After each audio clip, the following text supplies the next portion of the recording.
cold days we've had. This is what the koi pond looks like.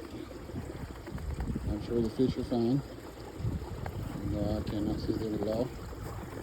And what you'll notice is the pond waterfall is completely froze over. You can see water cascading along the top of the ice, which looks really cool. But it's running underneath of it. Even the waterfall itself is partially froze back underneath where it comes in at.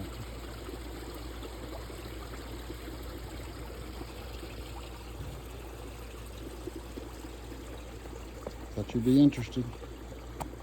I know I think it's cool. The skimmer's still working too. Kind of hard to see. The water's probably slightly down. Probably need to add some. Because when this water freezes, of course, the level goes down where the water level actually is.